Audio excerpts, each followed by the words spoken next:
Yes, back once again. Now, what is best for building muscle?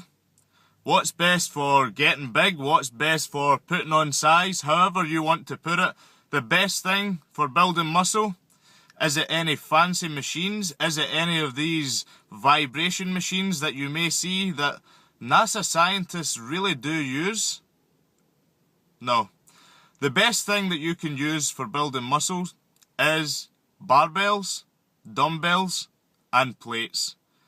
Stabilizer muscles are involved, big compound movements, bringing in more pressure, more workload, and overall, more mass. With a good diet plan, of course.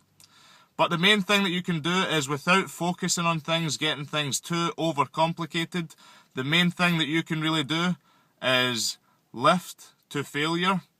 Get yourself in a position where you are using barbells, you are using dumbbells, you're using stabilizer muscles. You're putting yourself in a position where you have the most workload and stress on your central nervous system, therefore overloading it, so it then has to cause what's called hypertrophy, which is the process of your muscle breaking down and recovering to then in turn grow that little bit stronger, that little bit bigger, in the sense that it may be subjected to that workload once again. So what you should be doing, in layman's terms, is going into the gym, making it more intense than it is lengthy, again intensity over time, making sure that you are going to failure on your working sets, making sure that you are having an effective workout, making sure that your rest times are sufficient, that you are getting enough rest but not too much rest where you then become cold and you then become lazy in a sense. What you should be doing is getting yourself in the gym, working out, then leaving. You let the diet side of things take care of recovery, and you let the training side of things take care of stimulation. It's a very, very simple process put in those terms. Yes, it is a science. Yes, there is more of a scientific background to it. There's other avenues, other ways that you can go, but the principles and the basic fundamentals are just that. Lift weights so that you are going to failure. Make sure that you are getting yourself out of your comfort zone, and you will progress. There's no two ways about it. You will move forward and reach new heights if you push yourself to a higher level. If you can bench 140 kilo, next week come in, try 142, try 145, try just that little bit more.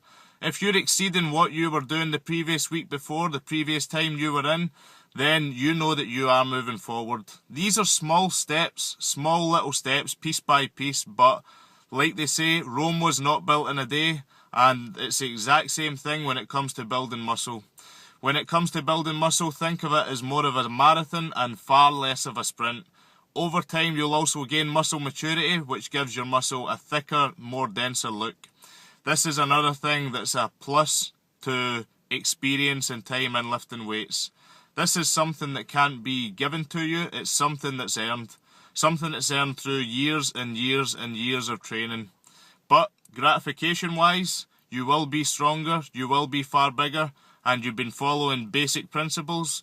Anything that you see that may seem far more complex, there may be hundreds of diagrams drawn giving you 45 different equations, then taking it back from here, is just that little bit too much. Don't get me wrong, I can take you down that route also, but what I would say is, for a complete beginner who's never lifted weights before, get one thing right, that's your diet. Get the second thing right, that's your training. Rest, recover, and overall grow. Till next time, I will see you guys soon.